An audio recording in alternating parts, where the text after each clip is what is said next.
Assalamualaikum warahmatullahi wabarakatuh. Bismillahirrahmanirrahim. Ashhadu an la ilaha illallah wa ashhadu anna Muhammadar Rasulullah. Allahumma salli ala sayyidina Muhammad wa ala ali sayyidina Muhammad. Rabbis rahli sadri wa yassirli amri wahlul 'uqdatam min lisani yafqahu qawli. Amin. Bismillahirrahmanirrahim. Salam hormatku, salam ta'zimku buat para sahabat-sahabatku tercinta dimanapun Anda berada, terkhususnya sahabatku Ustadz Khalid Basalamah.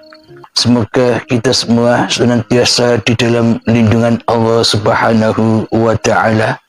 Amin ya Rabbal Alamin. Bismillahirrahmanirrahim. Sebelum kita awali kajian di malam yang indah ini, marilah kita kemahkan bersama-sama di dalam nyawa, di dalam jiwa, di dalam hati, di dalam ruh dan di dalam kehidupan ini dengan kalimah-kalimah thayyibah. Subhanallah walhamdulillah wa la ilaha illallah wallahu akbar wa la hawla wa la quwwata illa billahil aliyil azim. Sadaqallahul azim. Kajian malam ini kita mengkaji, kita menambahi sedikit dengan apa yang telah diungkapkan oleh sahabat kita Ustadz Khalid Basalamah tentang bahwa tak ada satupun manusia yang pernah berjumpa dengan Allah. Bahkan para nabi dan para rasul pun tak ada satupun yang bisa berjumpa kepada Allah.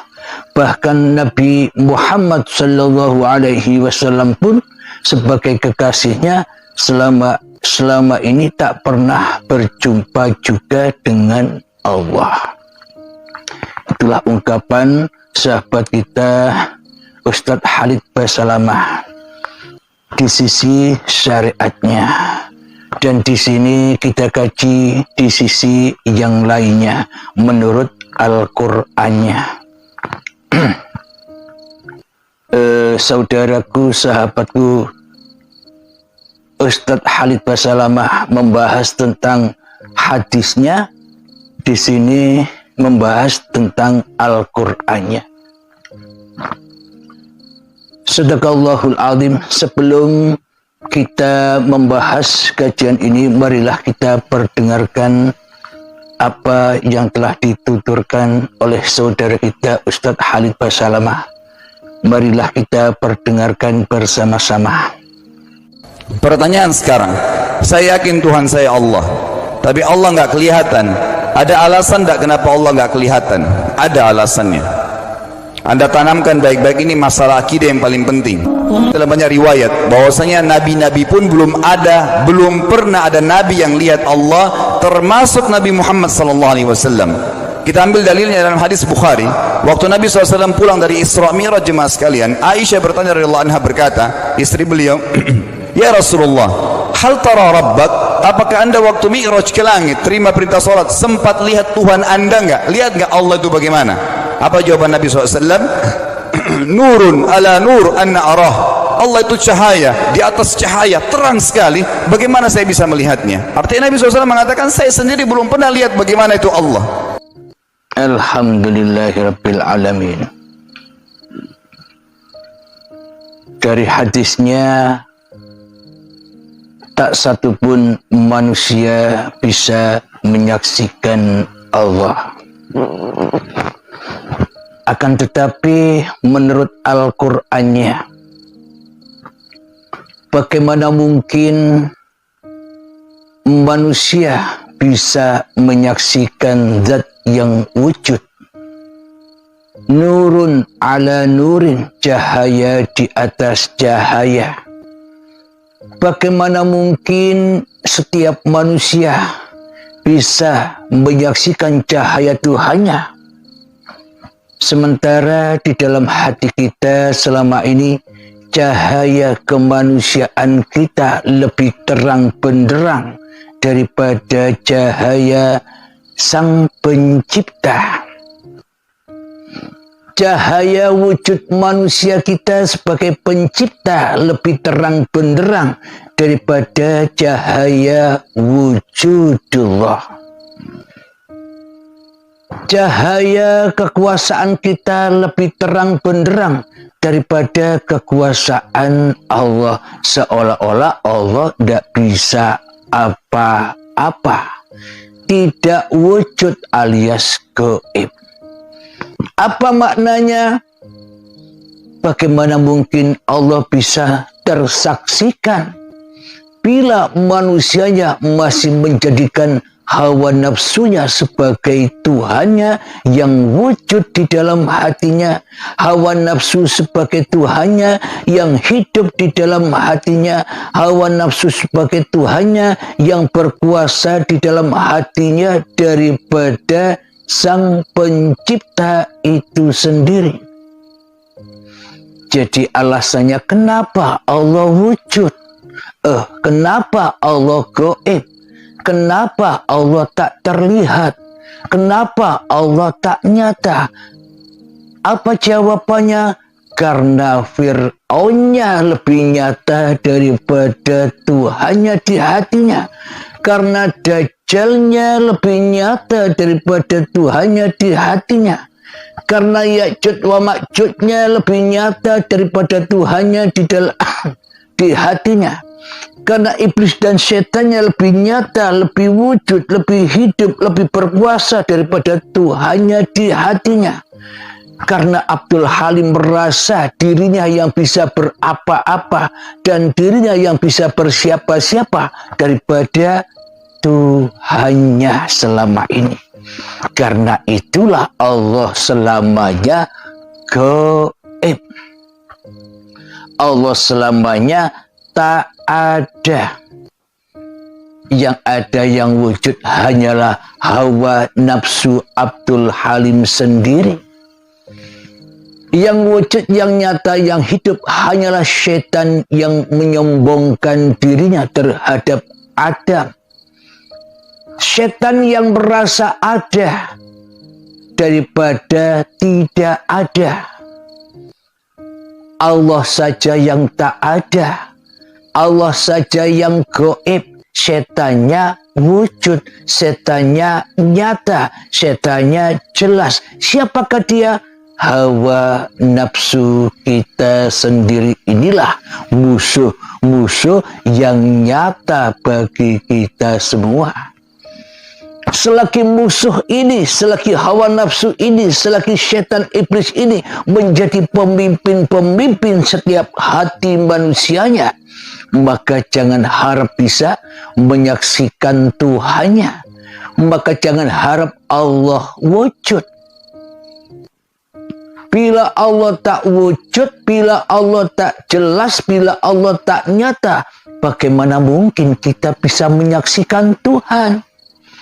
Bila kita tidak menyaksikan Tuhan, apakah mungkin kita sudah disebut beragama?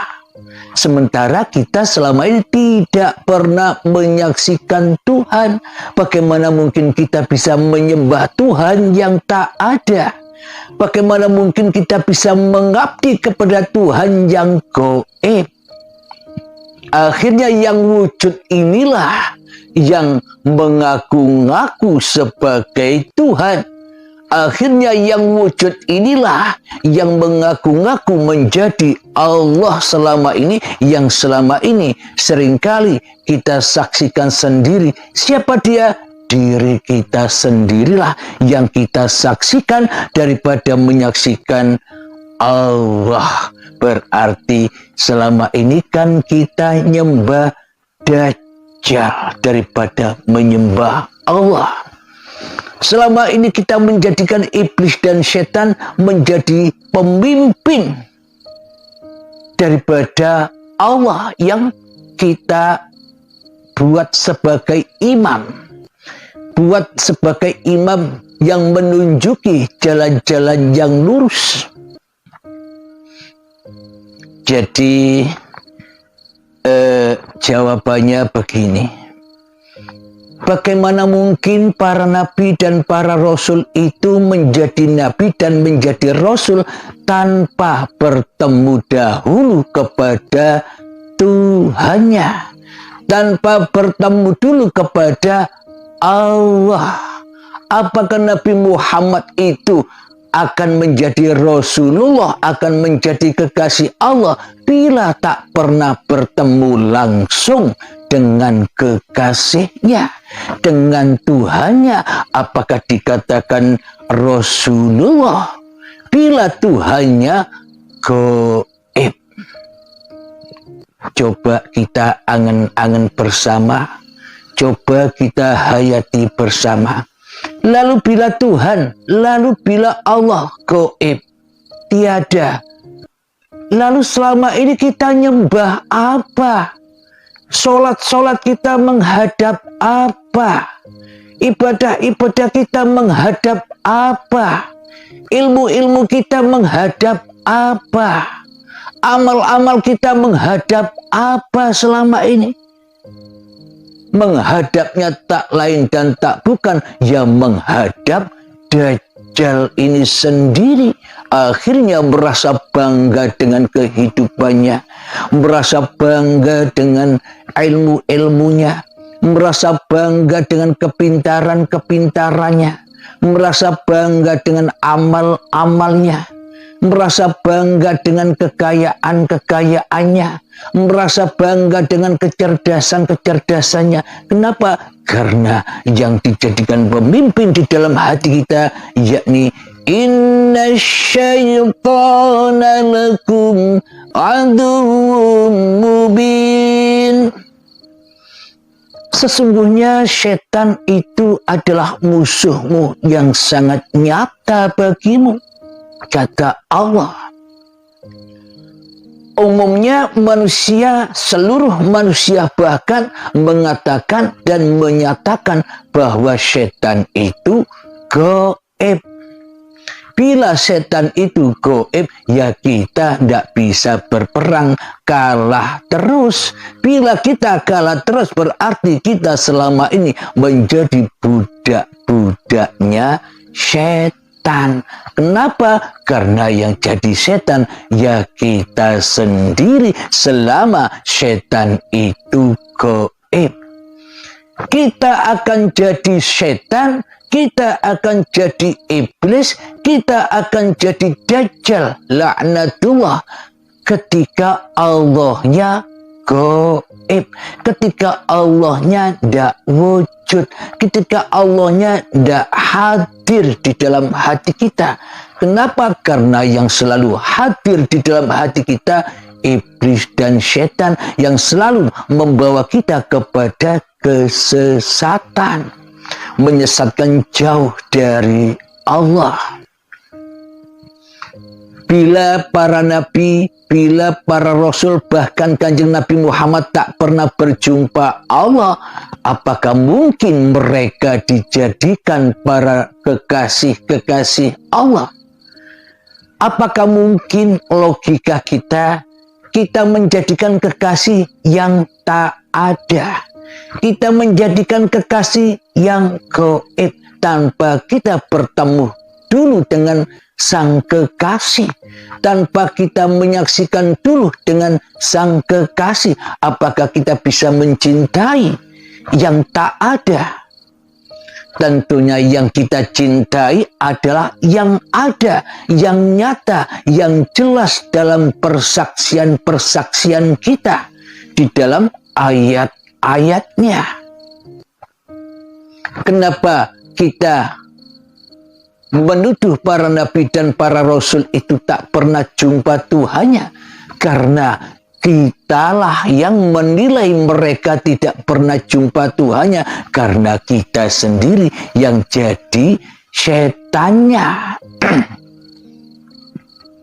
Jadi takkan mungkin para nabi dan para rasul itu tidak bertemu dengan Tuhannya. Logikanya begini lagi.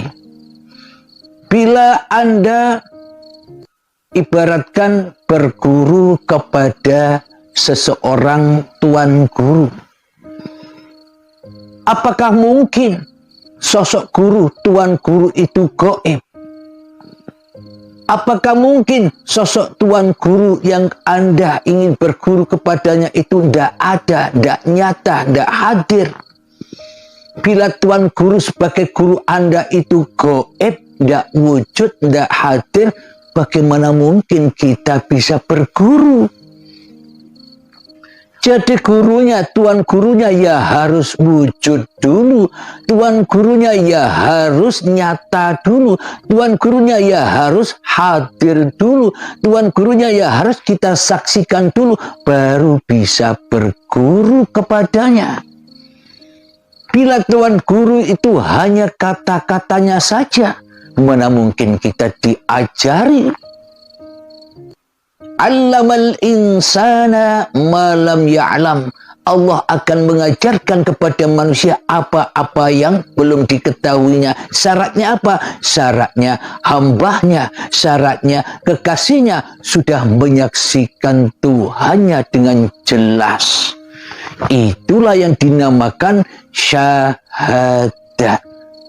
Bila manusia belum menyaksikan Tuhannya, apakah layak manusia itu masuk Islam? Sedangkan syarat-syarat masuk Islam itu syahadat.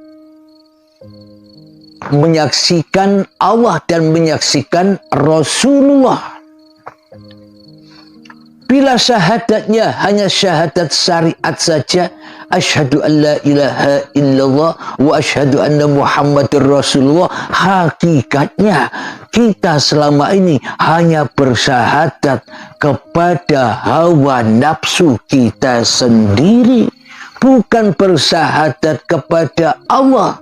Sehingga di dalam kehidupan, sehingga di dalam sholat, sehingga di dalam amal ibadah, sehingga di dalam ilmu-ilmu yang kita miliki, sehingga di dalam keberhasilan, kekayaan, di dalam urusan dunia kita, kita hanya menyaksikan diri kita sendiri sebagai pelakunya, diri kita sendiri sebagai Tuhannya selama ini. Berarti semuanya tersesat, karena kita hanya menyaksikan Dajjal saja yang ngaku-ngaku menjadi Allah. Dajjal yang mengaku-ngaku sebagai Tuhan, siapakah dia? Ya hawa nafsu kita sendiri. Alhamdulillahirabbil alamin. Lalu apa buktinya? Para nabi dan para rasul itu menyaksikan langsung Allah. Maknanya apa buktinya? Sang murid itu menyaksikan tuan gurunya untuk belajar ilmu kepada tuan gurunya. Maknanya para nabi dan para rasul itu menyaksikan Tuhannya. Ini yang tidak diketahui oleh manusia, ini yang tidak diketahui oleh iblis dan setan, ini yang tidak diketahui oleh Dajjal. Maka saya habarkan agar Anda bisa berperang memerangi Dajjal, agar Anda bisa melepaskan dari perbudakan-perbudakan iblis dan setan di hati kita masing-masing. Jadi bagaimanakah pertemuan hamba dengan Tuhannya? Pertemuan hamba dengan Tuhannya tidak sama dengan pertemuan makhluk.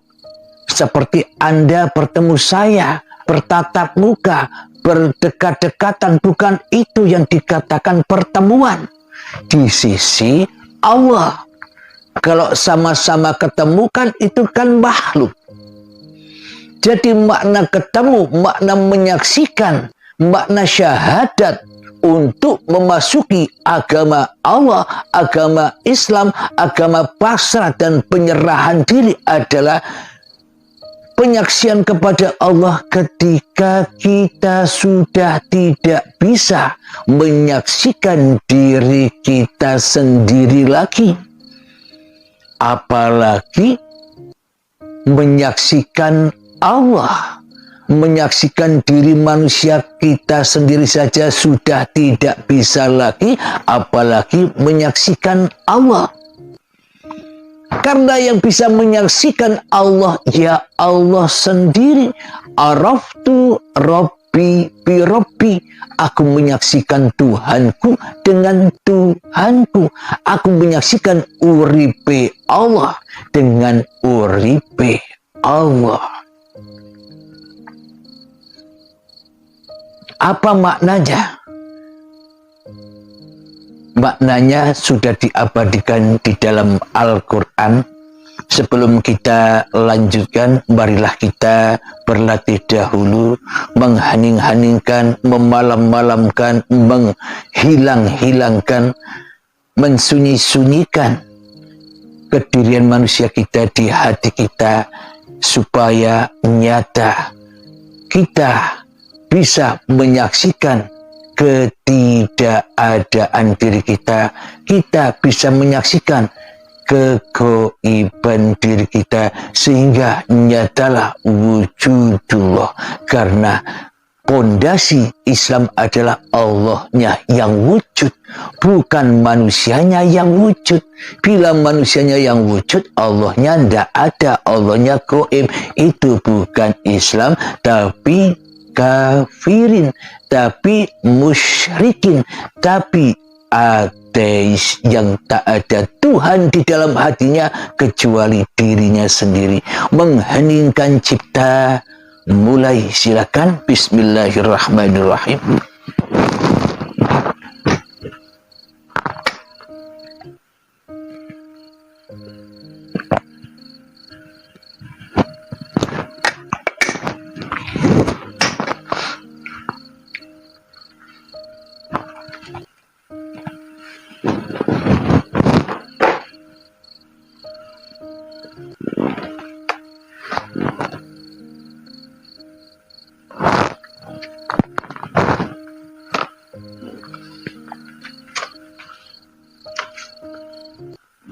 Alhamdulillahirrabbilalamin. Mengheningkan cipta selesai. Mari kita buka bersama. Kenapa saya jarang membawa hadis? Karena kebanyakan hadis itu kata-kata manusia, cerita-cerita manusia. Saya lebih suka menyimak atau menyaksikan cerita Allah langsung yang bersanad kepada uripe Allah. Kenapa? Agar tidak tersesat. Maka yang saya unggah, yang saya kaji, aslinya, originalnya, tidak kata-katanya, tidak sanad ini, bin itu, tapi sanadnya langsung uripe Allah. Bila saya tak hidup, maka saya tak akan bisa menyaksikan Al-Quran ini. Alhamdulillahirrabbilalamin. Mari kita buka surat Al-Baqarah ayat yang ke-165. Kenapa manusia, atau kenapa para nabi dan rasul, atau kenapa bahkan Kanjeng Nabi Muhammad selama hidupnya tak pernah jumpa dengan Allah, seperti apa yang diungkap oleh sahabat kita, saudara kita Ustadz Khalid Basalamah. Kenapa manusia tak bisa berjumpa Allah? Ini alasannya. A'udzu billahi minasy syaithanir rajim. Bismillahirrahmanirrahim. Wa minan nasi man yattakhidhu min dunillahi andadan yuhibbunahum ka hubbillah. Walladzina amanu ashaddu hubban lillah walau yaral ladzina zalamu idh yarawnal azab annal quwwata lillahi jami'a wa anna Allaha sadidul azab, yang artinya, dan di antara manusia ada orang yang menyembah Tuhan selain Allah sebagai tandingannya, yang mereka cintai seperti mencintai Allah. Adapun orang-orang yang beriman sangat besar cintanya kepada Allah. Sekiranya orang-orang yang berbuat zalim itu melihat ketika mereka melihat azab pada hari kiamat bahwa kekuatan itu semuanya milik Allah dan bahwa Allah sangat besar, sangat berat azabnya, niscaya mereka menyesal. Kenapa manusia tidak bisa menyaksikan Allah?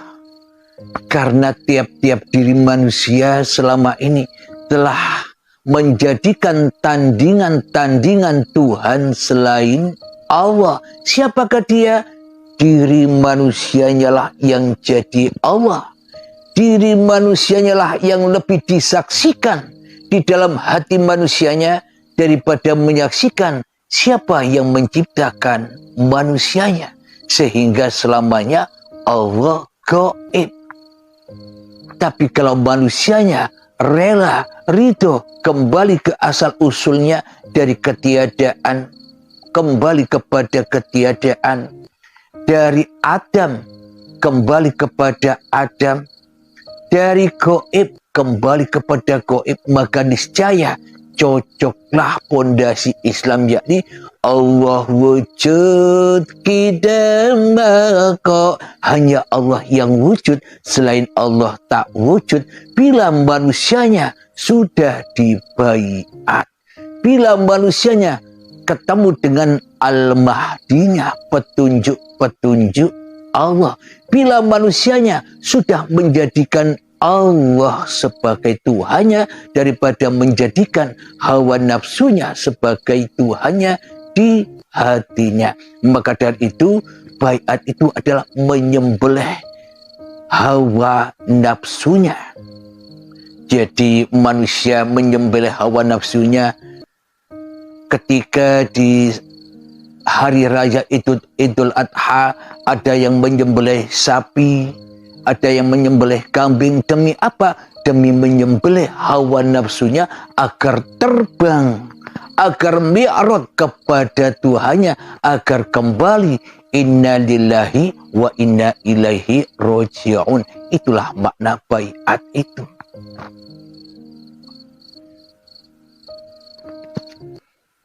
Jadi alasannya sudah jelas kenapa Allah tak bisa dilihat. Kenapa Allah tak bisa disaksikan? Karena manusianya lebih cinta menyaksikan dirinya sendiri daripada menyaksikan Allah. Karena manusia lebih cinta dunia daripada cinta akhirat. Kenapa? Karena manusia lebih cinta menjadikan pemimpin-pemimpinnya setan dan iblis daripada menjadikan Allah sebagai imamnya, Allah sebagai pemimpinnya. Kita selama ini menjadi Al-Mahdinya iblis dan setan yang selalu tersesat dan tersesat. Kenapa? Selalu ditunjuki, selalu diterangi oleh jalan iblis yang selalu menjauhkan diri dari Tuhannya. Hati kita selalu linas daripada lillah. Kenapa? Karena Allahnya gaib. Bila Allahnya gaib, apakah kita disebut bertuhan?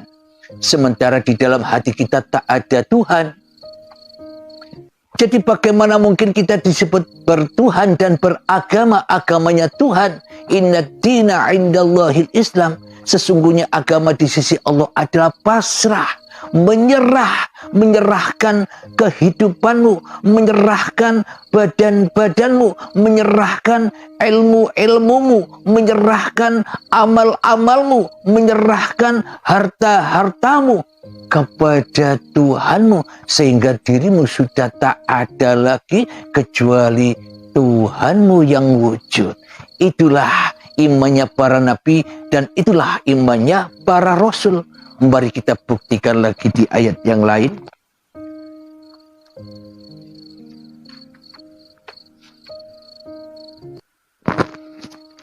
Apa tanda-tandanya para nabi dan para rasul?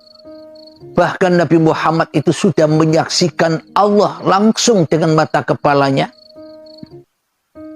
Buktinya apa? Inilah buktinya. Jadi untuk pembuktiannya langsung Al-Quran, tidak pakai hadis.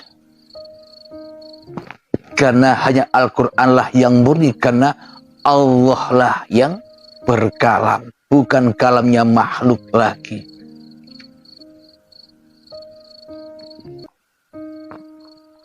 Coba kita buka surat Al-Anfal ayat yang ke-17. Bismillahirrahmanirrahim. Falam taqtuluhum walakinna Allaha qatalahum wa ma ramaita idh ramaita walakinna Allaha rama waliyubliyal mu'minina minhu bala'an hasana inna Allaha sami'un alim. Yang artinya, maka sebenarnya bukan kamu yang membunuh mereka, Muhammad, melainkan Allah yang membunuh mereka. Dan bukan engkau yang melempar, Muhammad, ketika engkau melempar, tetapi Allah lah yang melempar. Allah berbuat demikian untuk membinasakan mereka dan untuk memberi kemenangan kepada orang-orang mukmin dengan kemenangan yang baik. Sungguh Allah Maha mendengar dan Maha mengetahui. Jadi ketemu Allah itu bila Muhammadnya sudah tidak ada lagi, itulah pertemuan. Akhirnya Muhammadnya tidak punya hidup lagi. Akhirnya Muhammadnya tidak punya badan lagi. Akhirnya Muhammadnya tidak punya kekuasaan lagi, melainkan hanya kuasa Allah. Kenapa? Karena hanya Allah yang wujud di dalam hati Kanjeng Nabi Muhammad. Karena itulah Nabi Muhammad disebut sebagai Rasulullah. Kenapa? Karena sudah terbebas dari rasul-rasul hawa nafsunya. Karena iblis dan setan sudah tak bisa merasuli Muhammad lagi.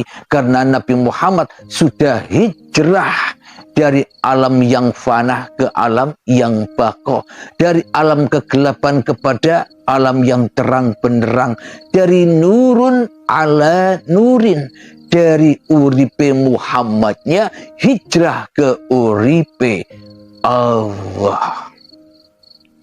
Jadi pertemuan dengan Allah itu, persaksian dengan Allah itu ketika manusianya sudah tidak tahu apa-apa lagi.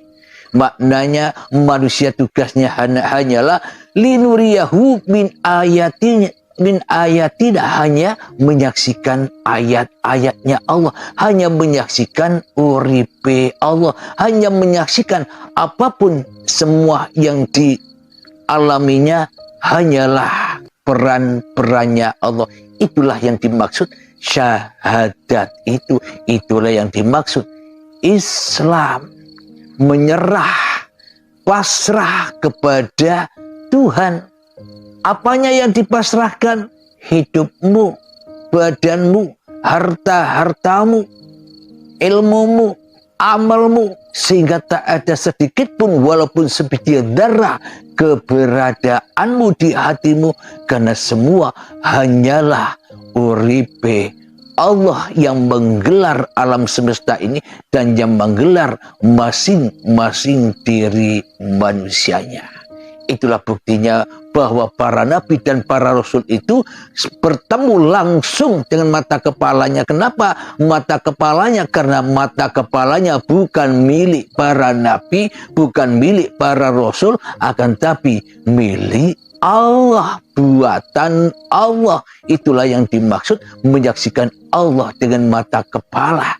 Karena penglihatan, penyaksian, pendengaran, pengetahuan bukan milik manusianya, akan tetapi miliknya Allah. Mari kita lanjutkan, kita buka lagi di dalam surat Al-Fajr. Lalu bagaimana caranya untuk menyaksikan Allah? Seperti para nabi dan seperti para rasul, Kanjeng Nabi Muhammad itu diciptakan untuk dicontoh, untuk ditiru. Apanya? Imannya, hatinya. Jadi tujuan Nabi Muhammad diciptakan untuk sebagai contoh manusia yang termulia. Jadi kita sebagai manusia ya harus ikut contoh yang sudah dicontohkan oleh Allah, yakni Muhammad Rasulullah. Manusia-manusia yang sudah menyaksikan Tuhannya sebagai Tuhan yang mentuhaninya, bukan manusia menyaksikan dirinya sehingga Allahnya tidak ada, Allahnya gaib. Apakah itu dikatakan agama? Melainkan ateis, tak bertuhan. Jadi agama-agama, apapun nama agamanya yang kita peluk selama ini, hanyalah tempat persembunyiannya Dajjal. Jadi Dajjal bukan sembunyi di luar sana. Dajjal sembunyi di tiap-tiap hati manusia. Bersembunyi di mana? Bersembunyi di dalam nama-nama agamanya. Bersembunyi di dalam hawa nafsunya. Bersembunyi di dalam amal-amalnya. Bersembunyi di dalam ilmu-ilmunya. Bersembunyi di dalam daya upaya manusianya. Agar manusianya tersesat dari Tuhannya. Kenapa? Karena kita semua selama ini beramal hanyalah untuk sebagai pemuas hawa nafsu kita sendiri, sebagai pemuas kebanggaan kemuliaan diri kita sendiri. Itulah Dajjal yang bersembunyi selama ini. Marilah kita buka lagi surat Al-Fajr ayat yang ke-17. Inilah caranya, seperti caranya para nabi, seperti caranya para rasul, dan seperti caranya Kanjeng Nabi Muhammad sudah ditunjukkan oleh Allah diabadikan di dalam Al-Quran ini. Agar kita tidak bayang-bayang lagi di dalam beragama, agar kita tidak bayang-bayang lagi di dalam bertuhan, kita ikuti apa yang sudah dititipkan Tuhan kepada kita semua. Bismillahirrahmanirrahim. Ya ayyatuhan nafsul mutmainnah. Artinya, wahai jiwa-jiwa yang tenang. Bagaimana sih caranya agar jiwa kita bisa tenang? Dari hiruk pikuknya dunia. Bagaimana sih caranya agar jiwa kita bisa tenang dari iblis dan setan? Bagaimana sih caranya agar jiwa kita bisa tenang dari Dajjal laknatullah, agar kita terhindar dari perbudakan-perbudakan Dajjal, iblis dan setan? Caranya adalah irji'i ila rabbiki radiyatan mardiyah. Kembalilah kepada Tuhanmu dengan hati yang ridho dan diridhoinya. Maknanya apa? Maknanya ingatlah diri kita titisan Tuhan, diri kita buatan Tuhan, diri kita ciptaan Tuhan.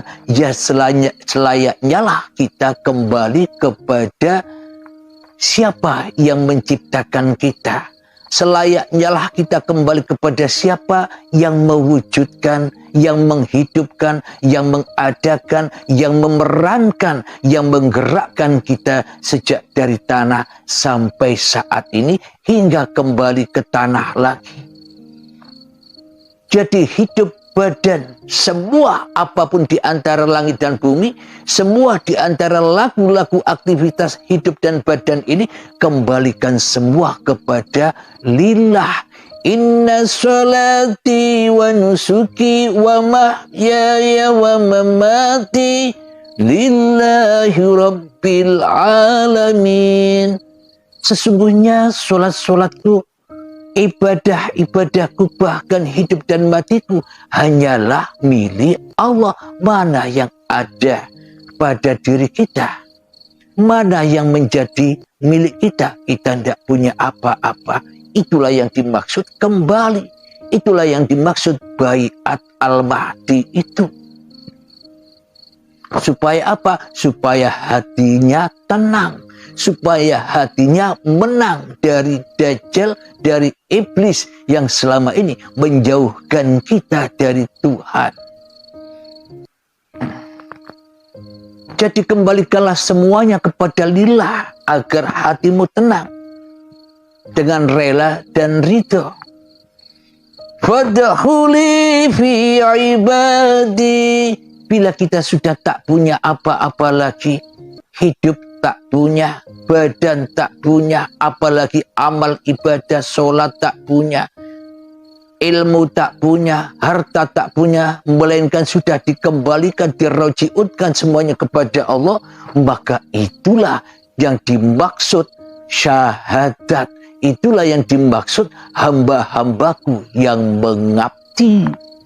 Bila sudah ketemu, ya jadilah mengabdi. Bila belum ketemu Allah, bila Allahnya masih gaib, apa bisa mengabdi? Ya akhirnya bukan mengabdi namanya, tapi mengingkari atau menjadi musuh-musuhnya Allah. Selanjutnya, wadkhuli jannati, maka masuklah ke dalam golongan-golongan hambaku dan masuklah ke dalam surgaku. Kapan surga itu? Ketika kita sudah menjadi al-mahdi, kembali kepada petunjuk Tuhan, itulah surga, tempatnya kedamaian. Itulah yang menjadikan kita kembali kepada asal usul dari mana kita berada, yakni keadaman, ketiadaan, kegoiban. Sebenarnya bukan Allah yang gaib, diri kitalah yang gaib. Alladzina yu'minuna bil ghaibi. Orang-orang yang beriman itu adalah percaya kepada yang gaib. Itu ala syariat, itu ala hawa nafsu, itu ala dajjal, supaya yang wujud dajjalnya, supaya yang wujud hawa nafsunya, supaya yang wujud setan dan iblisnya. Bila maknanya demikian, akan tetapi sesungguhnya makna alladzina yu'minuna bil ghaibi, orang-orang yang beriman itu adalah percaya bahwa dirinya itu gaib. Manusianya yang gaib, bukan Tuhannya. Tuhan maha wujud, Tuhan maha ada. Kalau Tuhan tidak wujud, ya Al-Quran tidak ada. Bila Tuhan tak wujud, ya kita tidak ada. Lebih wujud mana antara Tuhan dengan kita? Lebih wujud mana antara Allah dengan kita? Coba pakai akal fikir kita. Renungkanlah, tafakuri, hayati itu semua. Semoga saya khususnya, dan semoga kita semua, dan semoga Ustadz Khalid Basalamah, kita menjadi sahabat-sahabat untuk kembali kepada jalan Allah. Amin, amin, ya rabbal alamin. Di sini pun saya juga belajar, kita sama-sama belajar, kita sama-sama hamba Allah. Tak ada keterbatasan, tak ada sekatan-sekatan di antara kita. Kita hanyalah bersahabat demi untuk kembali ke jalan Allah. Semoga dimudahkan hidayah dari Allah kepada kita semua. Amin, amin ya rabbal alamin. Sebelum kita akhiri, marilah kita kemahkan salawat dzalimin taful bala. Allahumma salli ala sayyidina Muhammad wa ashghili zalimin bi zalimin wa akhrijna min bainihim salimin wa ala alihi wa sahbihi ajma'in. Bismillahirrahmanirrahim. Allahumma ya qadiyal hajat, Allahumma ya mujibad da'awat, Allahumma ya rafi'ad darajat, Allahumma ya muhillal muskilat, Allahumma ya syafiyal amrat, Allahumma ya kafiyal muhimmat, Allahumma ya dafi'al bariyat, Allahumma akhtim lana bil iman, Allahumma akhtim lana bil islam bijahi sayyidil mursalin. Rabbana atina fid dunya hasanah wa fil akhirati hasanah wa qina adzabannar. Wa sallallahu ala sayyidina Muhammad wa ala alihi wa sahbihi wa sallam. Walhamdulillahi rabbil alamin. Akhir kalam. Assalamualaikum warahmatullahi wabarakatuh.